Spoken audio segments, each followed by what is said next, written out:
temos sempre a consciência que este ambiente é um ambiente sagrado, no sentido das energias purificadas e das vibrações superiores que aqui tem. E se nós conseguirmos conectar com essas vibrações, nós vamos nos beneficiar profundamente.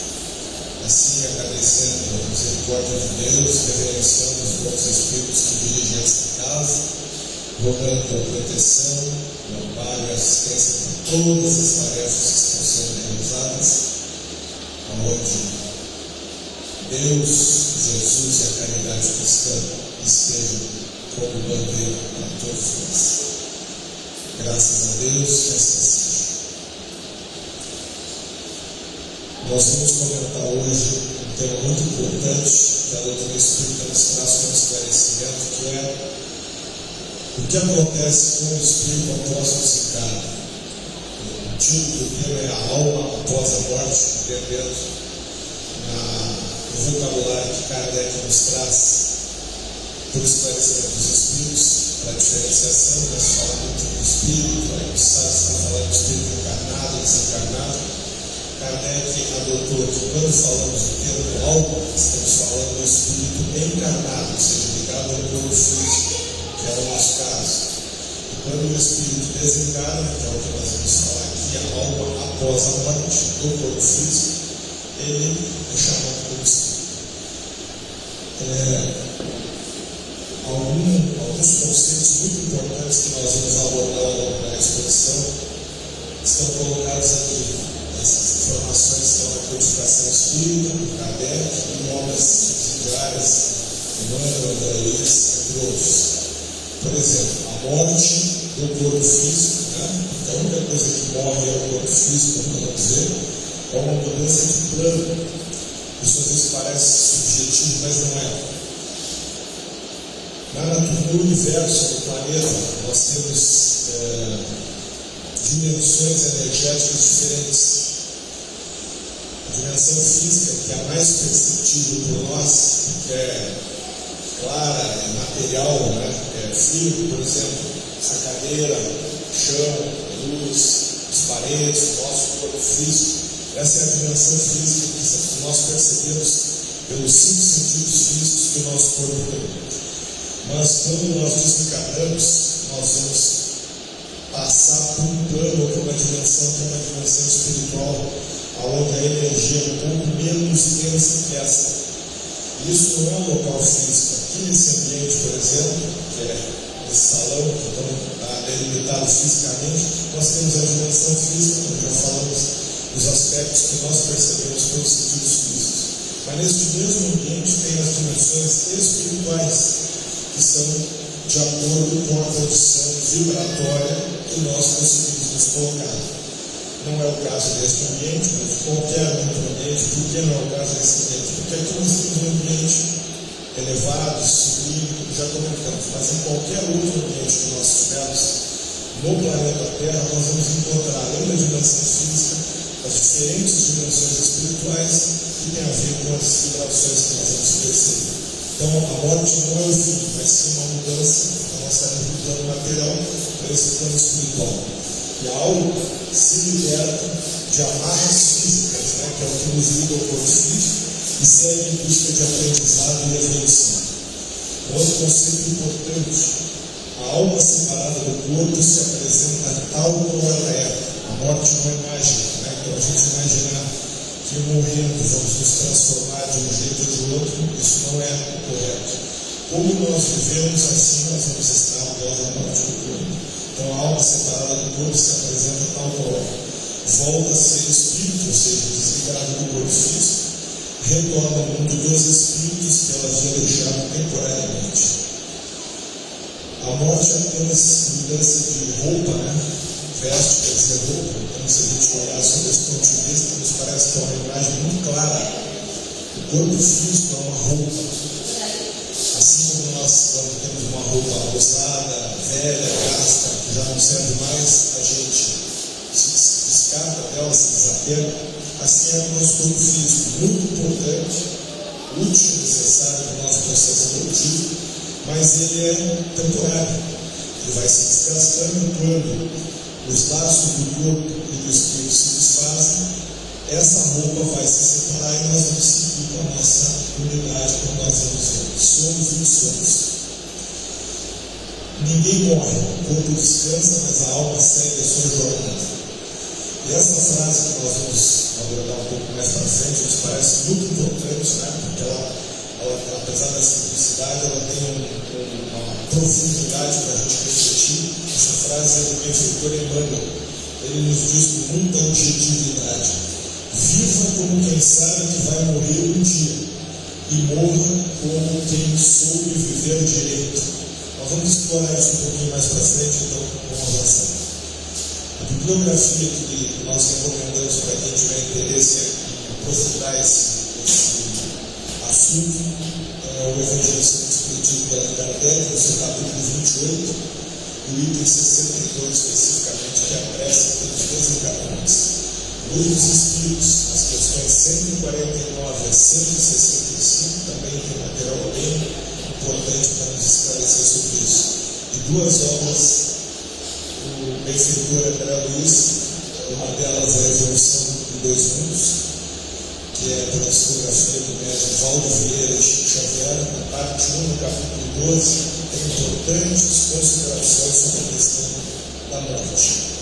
E nosso lar, esse já mais conhecido, livro, já foi o filme, né, vai acontecer o filme provavelmente este ano, abordando aí o livro Missionários da Luz, apesar de manter o nome Nosso Lar.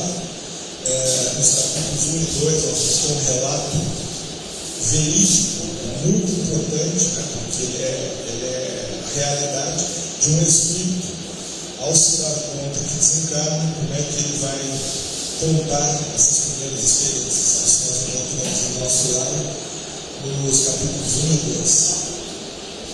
E os pontos que nós vamos abordar aqui, que estão exatamente nas questões do Livro dos Espíritos 149 a 165, tratam a volta do espírito à vida espiritual, a separação da alma e do corpo, que é algo que muitas vezes nos atemoriza, né? Nós vamos ver aqui, a gente tem muito receio, apesar de já ter desencarnado várias vezes, a gente não tem lembrança, né? Durante a encarnação, a maior parte de nós. E nós temos muito receio de como é que vai ser essa separação. Ele vai explicar aqui. E a perturbação espiritual, aquele momento subsequente ao desligamento do corpo ou à morte física, porque nós vamos ver que as coisas não acontecem necessariamente ao mesmo tempo. Nós podemos ter a morte do corpo físico e não necessariamente o desligamento do espírito desse corpo. Então esse processo, esse momento inicial que os espíritos aqui falam de perturbação espiritual, nós vamos entender, vou tentar entender isso.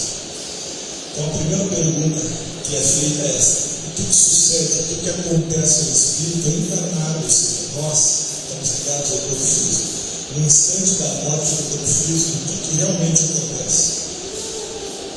A questão 149, que é um extrato, que é a parte que tem a resposta, diz o seguinte: volta a ser espírito, isto é, retorna ao mundo dos espíritos, de onde se afastou momentaneamente. De forma bem objetiva, é isso que acontece, né? Não vai para o inferno, não vai para o céu, nós sabemos que são questões, são estados de consciência, né?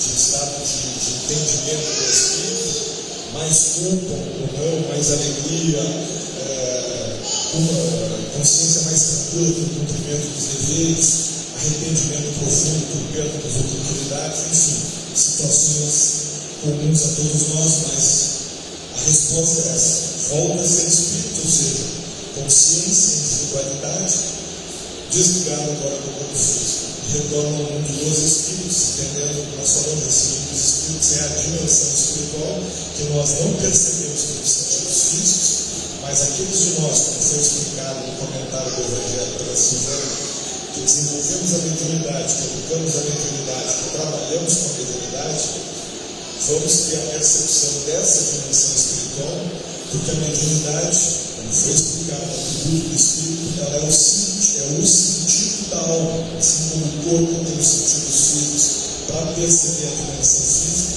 A mediunidade, no dizer dos espíritos, é o sentido da alma do espírito para perceber essa dimensão espiritual, que é a real, a verdadeira. O Espírito conserva a sua individualidade, isso é um ponto muito importante. Nós, inclusive, colocamos essa frase aqui em cima, né? Quando um Espírito se encarna, se separa do corpo, ele conserva a sua individualidade, que está identificada exatamente pelo perispírito. O Espírito é um corpo semimaterial, dizendo os Espíritos também. O que quer dizer semimaterial? É um corpo feito de matéria, porque tudo é matéria, só que uma matéria menos densa, mais suave, não tão consistente como nós a conhecemos quando está nessa condição de matéria mais orgânica. E esse corpo, esse perispírito, é o semimaterial que os Espíritos dizem que ele cumpre um papel muito importante. Além de manter a individualidade, ele mantém exatamente porque toda a bagagem do Espírito está armazenada ali, todas as suas experiências, as emoções, as virtudes, as imperfeições que nós já vivenciamos em outras encarnações, tudo está nele. Mas esse perispírito tem uma outra função importantíssima. E aí nós entendemos que não existe mágica, não existe milagre, existe uma lei natural, que é a lei de Deus, que rege todos os fenômenos. E o Espiritismo tem a tarefa de desvendar essa lei natural que tange aquelas questões espirituais. Então, o perispírito é esse elo que vai permitir que o espírito, consciência, individualidade, ser pensante, possa atuar sobre a matéria, porque ele é muito menos denso que a matéria física. Então, para ele poder atuar, interferir, agir sobre a matéria, ele precisa deste ente semimaterial, desse corpo semimaterial, que vai fazer esse papel. E esse perispírito também tem uma outra função importante. É ele que vai transmitir as impressões da matéria para o espírito, porque pelo mesmo raciocínio que é lógico, temos vibrações e energias muito diferentes, espírito e matéria. Então, para que um haja sobre o outro, este elo semimaterial, esse corpo semimaterial, que é o que vai nos garantir, vai nos comprovar a individualidade após o desencarne, é que cumpre esse papel. O espírito não leva nada do mundo material, né? Nosso amigo Silvão costuma dizer que o espírito não tem gaveta, o caixão não tem gaveta. Ele quer dizer exatamente isso, né? A gente que às vezes se preocupa muito com as questões materiais, com os bens, com as posses, que tem a sua importância relativa com o objetivo de aprendizado, de auxílio, de minimizar as dores e sofrimentos daqueles que convivem conosco, mas é passageiro. Nós não levamos nada que seja material após o desencarne. Apenas a lembrança suave ou amarga, conforme vivemos, né? Aquilo que foi falado anteriormente. A morte não muda ninguém, a morte não é mágica, né? Então, uma pessoa que morreu, se não era boa, vai virar boa, ou o contrário, se era boa, vai virar ruim, por algum opinião, absolutamente. Como nós estamos vivendo, é como nós vamos estar após o desencarne. Por isso, a importância de nós aproveitarmos os momentos, as oportunidades, as situações que a vida nos coloca, para quê? Para aprender, para progredir, para se melhorar. É isso que vai fazer a diferença quando a gente enfrentar esse momento do desencarne físico. Então, a comprovação dessa individualidade, isso é importante, se dá pela mediunidade, né? O Espiritismo também tem essa importante contribuição de esclarecer a mediunidade.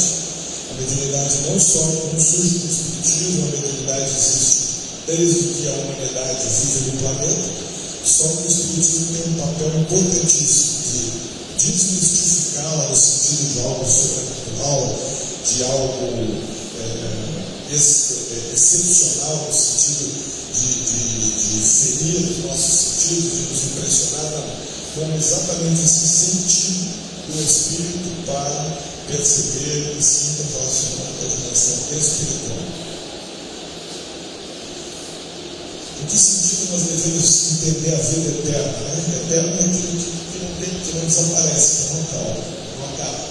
A A vida do Espírito, ela é eterna assim. Nós não vamos desaparecer, nós não vamos morrer enquanto individualidade e consciência transcendem. O que morre, o que finda, o que acaba é o corpo físico dessa roupa. Então, a vida eterna, ela significa exatamente isso, a vida verdadeira, porque ela é permanente e definitiva. A vida material, enquanto estamos encarnados no corpo físico, ela é passageira. E é por isso que nós devemos dar um valor relativo para as questões materiais. Entendamos esse conceito de valor relativo.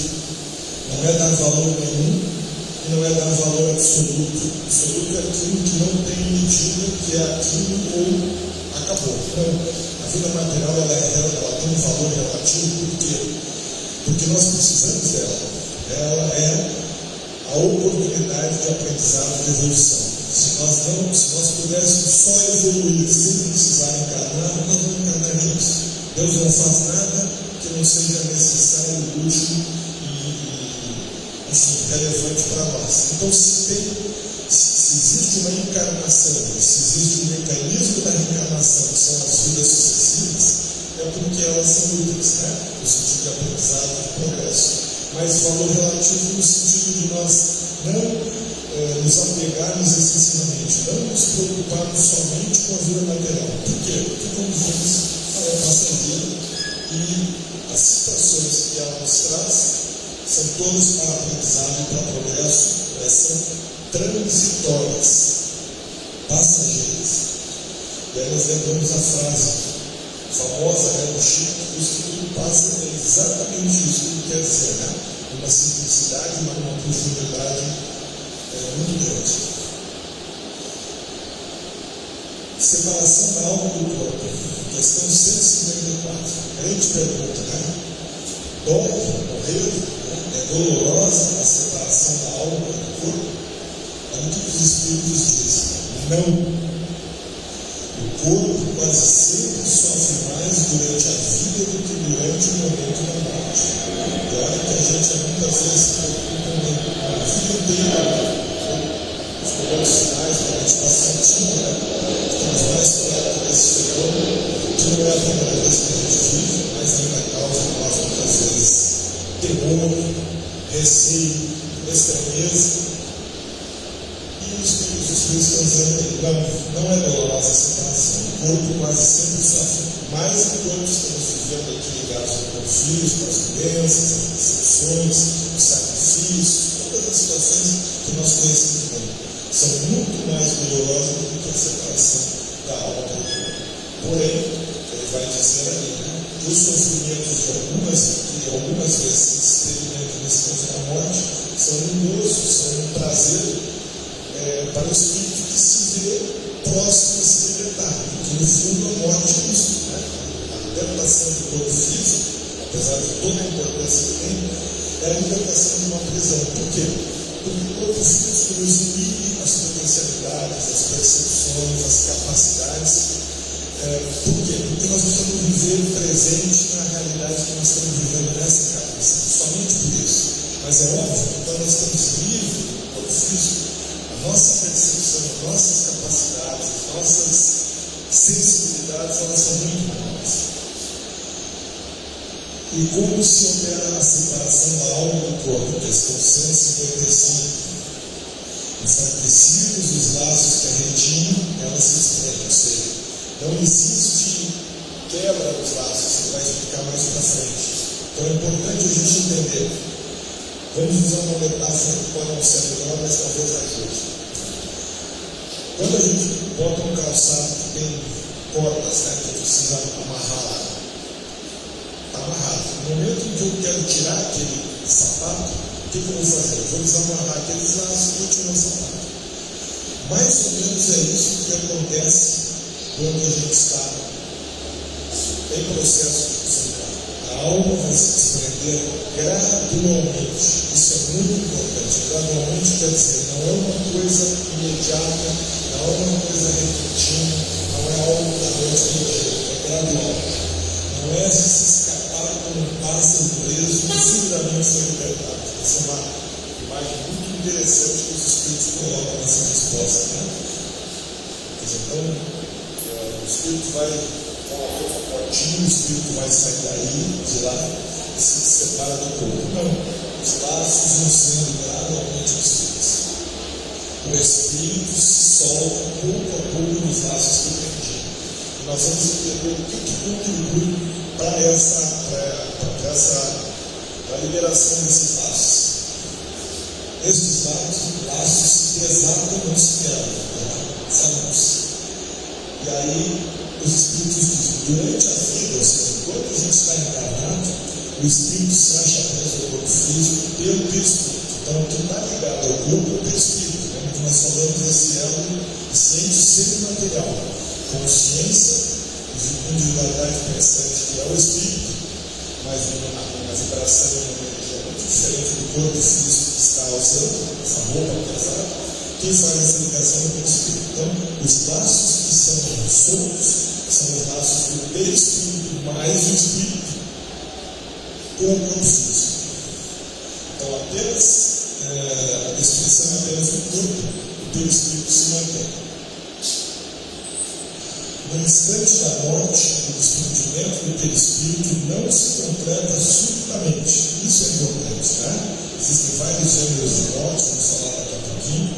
Mas, em regra geral, o que está dizendo é assim: esse desligamento não se opera de uma forma súbita, né? Súbita quer dizer de um momento para o outro.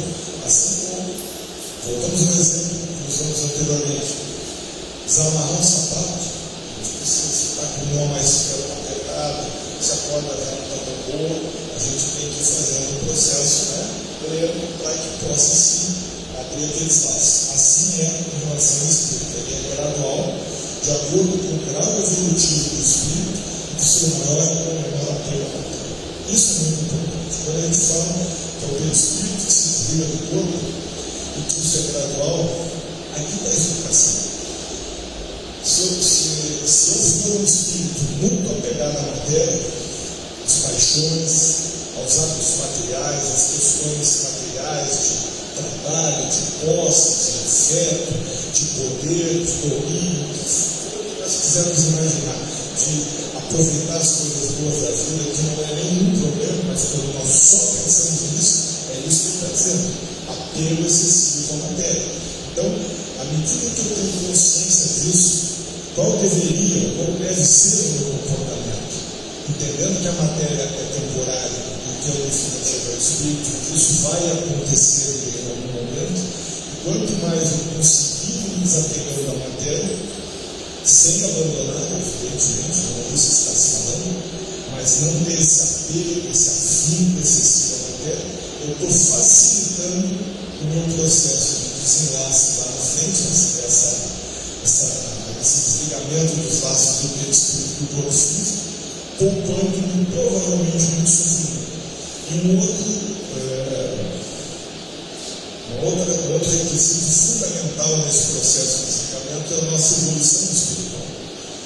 Quando os Espíritos nos falam de evolução espiritual, quando Jesus nos diz: amai-vos e instruí-vos, é isso que está falando. Evolução é a evolução sim do sentimento, mas também da intelectualidade. Em que sentido?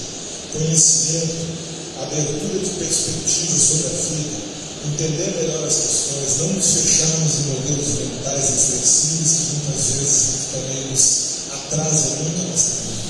Os Espíritos dizem, falam muito dos Espíritos que a evolução intelectual vem primeiro.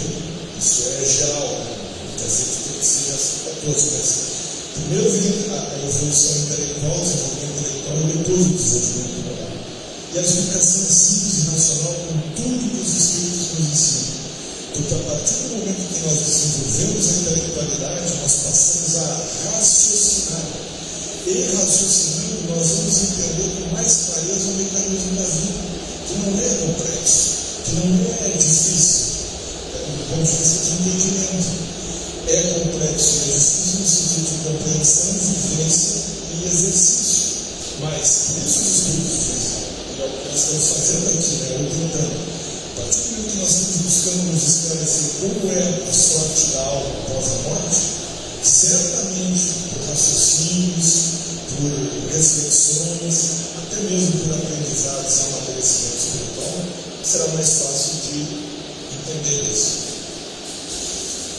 Então, o desenvolvimento intelectual e moral, a elevação dos sentimentos e pensamentos operam no começo do desprendimento, mesmo durante a vida física.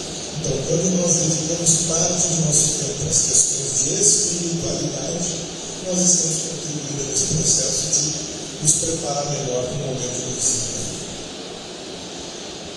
Questão 156. A separação definitiva da alma do corpo pode ocorrer antes da sensação completa da vida orgânica? Essa pergunta é muito importante. Né? O que o Kardec propõe aos espíritos aqui?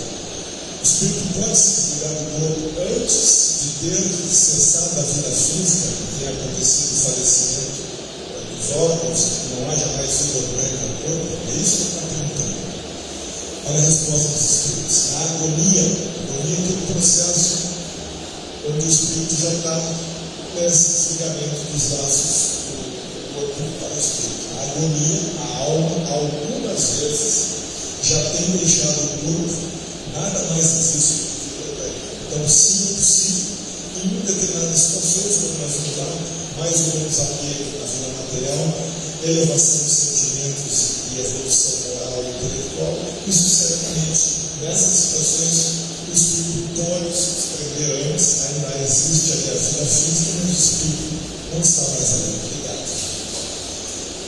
Há relatos na literatura espírita que demonstram em algumas situações de mortes violentas que o espírito é desligado do corpo físico antes do impacto. Acidentes, tragédias, etc.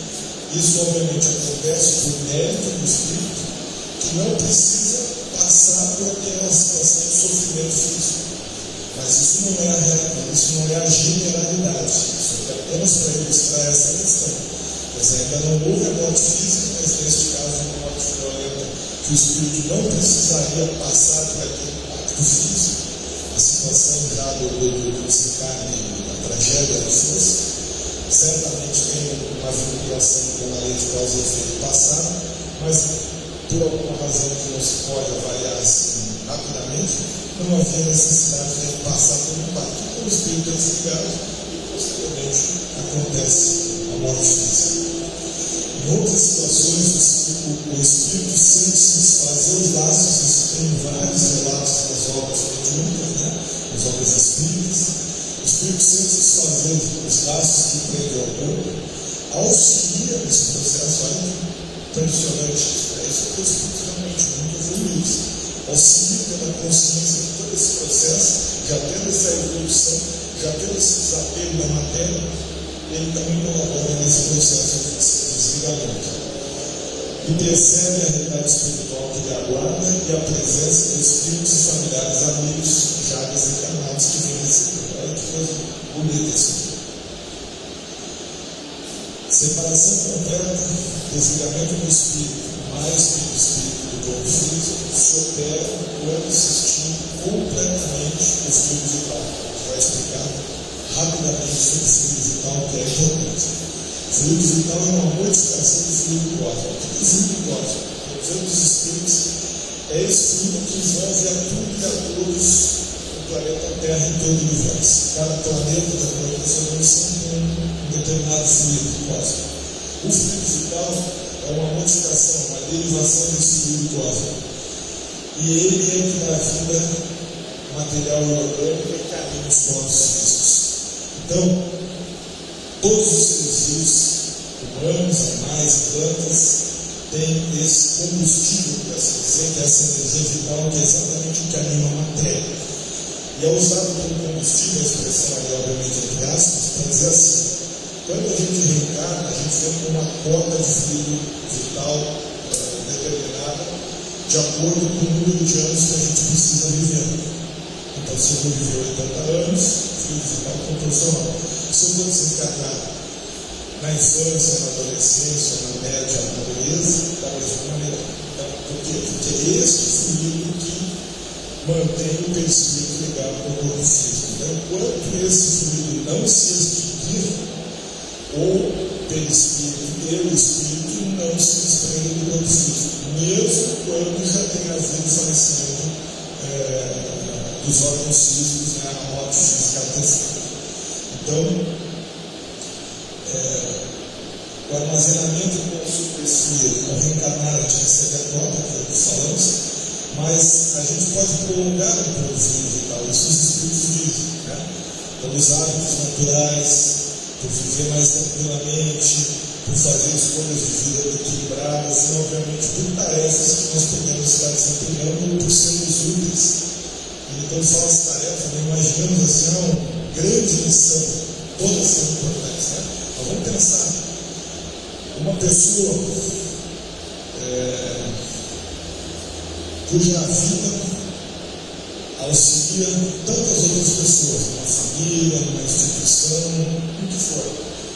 Então, muitas vezes, essas pessoas, se puderem continuar mais um tempo, elas estão sendo úteis para si, estão sendo úteis para aquele grupo. Então, é nesse sentido que a misericórdia de Deus é muito sábia. E a renovação do espírito se dá também por hábitos naturais, contato com a natureza, ações de caridade que trabalham no bem, e também pelo mecanismo da fluidoterapia, que é o que nós conhecemos dentro das casas espíritas, que é muito importante. Então, ele não tem o perispírito ligado ao corpo físico.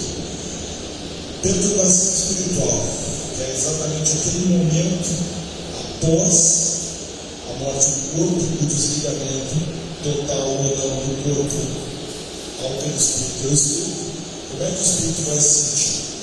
Então ele diz aí, a alma não retoma a consciência de si mesma e do que aconteceu imediatamente depois de deixar o corpo físico. Esta é a situação geral da média dos espíritos como nós no processo primitivo, né, o início, estágio inicial da evolução. Existem exceções, simples exceções, tentando explicar a evolução dos espíritos, a vida da matéria, mas em geral, depois que acontece o processo de desencarne, ainda nos mantemos em determinada perturbação, que é exatamente não temos a consciência do que aconteceu. Geralmente, ela passa algum tempo, a alma, né, no estado de perturbação. No princípio, tudo é confuso, o espírito desencarnado precisa de algum tempo para compreender o que aconteceu. É um quadro semelhante de alguém que desperta de um sono profundo. Essa é uma imagem muito boa. Quando a gente muitas vezes acorda, né, ainda como encarnado, tivemos um sono muito profundo, estamos cansados, ou não conseguimos dormir bem. Normalmente, os primeiros instantes depois que a gente acorda, a gente está meio tonto, né? A gente está meio confuso, né? Às vezes até não sabe direito que horas são, que dia foi, que dia é, coisas normais. É esse o estado que os espíritos dizem que nós vamos encontrar, a maior parte de nós, em média, né, em geral, existem exceções como nós sabemos. E por isso é importante, porque quando nós estivermos tratando, conversando com o espírito desencarnado, nós precisamos entender isso. Às vezes a gente acha que o espírito desencarnou, e às vezes o espírito desencarnou já há muito tempo, mas ele ainda não se deu conta disso. Então, esse esclarecimento, essa informação, ela precisa ser bem analisada com o passado. A lucidez das ideias, a memória do passado, ele voltam à medida que se apaga a influência da matéria. Exatamente essa é a explicação para aqui. Enquanto o espírito não tiver alguma ligação com o corpo, como esse corpo é um bloqueio, enfim, dessas percepções, ele não assume o controle total do que ele foi, do que aconteceu, das suas memórias, mas isso vai acontecer. Em algum momento ele toma consciência disso.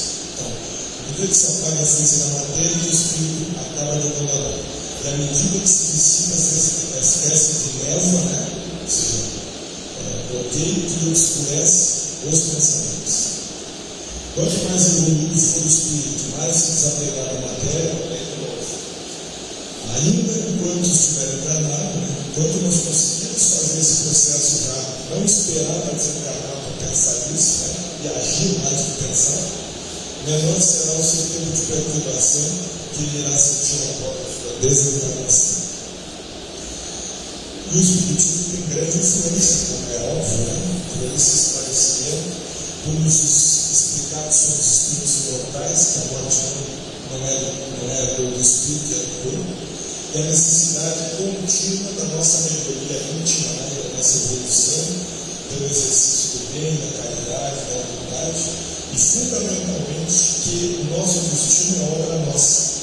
Então, enquanto nós estivermos ilusoriamente atribuindo aos outros as dores e sofrimentos, as dificuldades, os desafios, nós vamos ter mais dificuldade nesse processo. A perturbação após o desencarne também depende do gênero de morte. O que é isso? Morte por suicídio, mortes violentas, infartos fulminantes e outros que nós podemos ver aqui, normalmente vão encontrar o espírito atônito, surpreso, despreparado, espantado, ao ponto de não acreditar que morreu. Por quê? Porque ele vê o seu corpo, não entende que esteja separado dele, às vezes até vê o corpo, né? E vê a si próprio, não consegue entender isso, é muito difícil, sim. Para nós parece assim algo tranquilo, que a gente fala muito disso, mas a gente vai ver se é tranquilo, eu vou ver se é tranquilo na hora que eu for experimentar de novo isso, né? Acerca-se das pessoas conhecidas, não conhecidas, fala com elas, mas não recebe resposta. Isso é muito complicado, né? Semelhante ilusão porque ele está vivo, ele está vivo, mas ele está vivo no corpo, se dá até o completo experimento do Espírito. Às vezes até assim o seu próprio enterro, isso não é muito comum, ou seja, até é comum, né? Mas não é com todos, exatamente porque está muito ligado ao corpo e a questão do fluido vital a gente não pode esquecer. Só para falar rapidamente, por que os suicidas têm uma grande dificuldade nesse processo? A questão de dor moral, os motivos que o levaram aquilo, ele vai se dar conta que ele não morre e ainda agrava os seus sofrimentos. E mais, normalmente o suicida, ele não consumiu todo o fluido vital que aquele corpo tinha. Isso vale para o suicídio indireto também. O suicídio indireto não é um ato deliberado de acabarmos com a vida física, mas os atos desequilibrados, os pensamentos desavorados que afetam muito o espírito por consequência do corpo físico, essa conduta também vai fazer com que a morte física, poderá fazer com que a morte física aconteça, mas não se extinguir o fluido vital. E é por isso que o espírito permanece sentindo todas as sensações físicas, a maior parte delas, para não dizer todas, muito dolorosas e desagradáveis, porque o fluido vital não se extinguiu, e as outras questões também, né, de evolução e de apego na Terra fazem com que o espírito não consiga se ficar durante muito tempo do seu corpo. E aí ele fala: perturbação após o desencarne nada tem de penosa para o homem de bem que se conserva calmo, como se despertasse no escutão. É a consequência do outro lado de tudo que falamos até agora. Nos casos de morte coletiva, isso é importante, né? Nos casos de morte coletiva, um acidente, uma tragédia, enfim, tem-se observado, são os espíritos que estão falando, tem-se observado que todos aqueles que morrem, né, fisicamente, que perecem ao mesmo tempo, nem sempre tornam a se ver no outro. Imagina assim, alguém está no ônibus, um grupo de pessoas no ônibus. Há um acidente, várias pessoas que estão ali vêm falecer, desencarnar. O que ele está dizendo aqui é que nem sempre aqueles espíritos foram colhidos pelo mesmo evento que tem a morte física ao mesmo tempo, vão se aperceber do que aconteceu e vão se ver. Estava todo mundo dentro do ônibus se percebendo fisicamente. Aconteceu o evento. Aqueles que desencarnaram não necessariamente vão se ver. Por quê? Porque, presos dessa perturbação que se segue à morte, cada um vai para o lado e se pergunta qual é aquilo que lhe interessa. É exatamente isso que acontece de todos nós como desencarnados. Os nossos interesses, o nosso apego maior ou menor, a nossa evolução na matéria, a nossa evolução de sentimentos e de conhecimentos, isso vai nos gerar afinidade e sintonia, ou seja, isso vai nos conduzir para um ambiente onde naturalmente nós somos atraídos, melhor ou pior de acordo com essa condição. Por esta razão, que nem todos os espíritos se perceberam naquele momento sendo colhidos pelo mesmo evento físico. E aí, para finalizar, como é que devemos nos preparar para o desencarne? Não é a primeira vez que vamos enfrentar isso, né? Mas, como sempre, isso causa muita preocupação, muito temor, muito receio. Então, agora, a doutora explica, porque ela é prática, ela é objetiva, ela vem nos ajudar a esclarecer os consolarmos e, por consequência, não avançarmos. Ela vai nos dizer o seguinte: primeiro, entendendo que morte e desencarne são processos diferentes. Morte, entendendo a morte física, desencarne a separação do perispírito. A morte é um processo natural de término da vida do corpo físico. Natural geral, né? Conforme as causas que já foram fizemos anteriormente. Já o desencarne é o desligamento do perispírito, mas os espíritos pode não se dar ao mesmo tempo, normalmente não se dá ao mesmo tempo, de acordo com as condições já apresentadas. Então, tendo o entendimento disso, o que nós vamos fazer? O que nós podemos fazer? Considerando que esse processo nós sabemos que é inevitável, nós podemos facilitar esse processo que é o desencarne, buscando nos melhorar, buscando evoluir, buscando tratar as questões de espiritualidade, buscando considerar a matéria na sua transitoriedade e na sua relatividade de importância na nossa vida. Assim, buscamos incessantemente todas as oportunidades, todos os momentos, nos melhorarmos intelectual e moralmente. E nos desapegarmos das coisas da matéria, ainda quando estamos encarnados. É isso que Jesus fala, né? Quer dizer, quando ele diz, viver no mundo, mas sem ser do mundo. Ou seja, precisamos comer, vestir, trabalhar, sobreviver, e aqueles que fazem, sim, mas isso é momentâneo e tem um valor relativo e tem um aprendizado muito importante.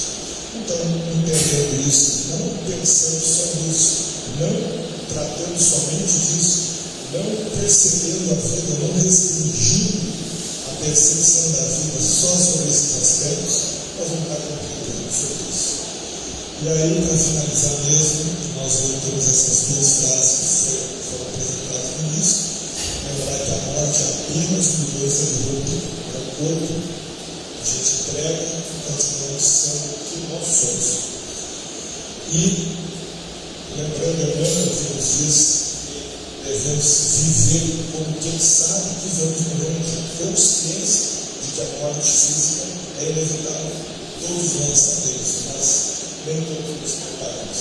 E morrer como quem soube viver direito, ou seja, quem se preparou, quem fez todos os esforços, desapego, de evolução, com todos, mas isso que poderíamos fazer, o que conseguimos fazer, mas tendo essa consciência que isso vai nos ajudar nos processos que vão acontecer. Então vamos agradecer a Deus, a Jesus, a espiritualidade amiga, que possamos refletir e se acreditar nesses conceitos compartilhados, porque isso faz uma diferença, poderá fazer uma diferença muito grande para muitas pessoas e para nós mesmos. Que possamos nos manter em paz e serenidade, preparados para o passe que vamos receber em sequência. Graças a Deus,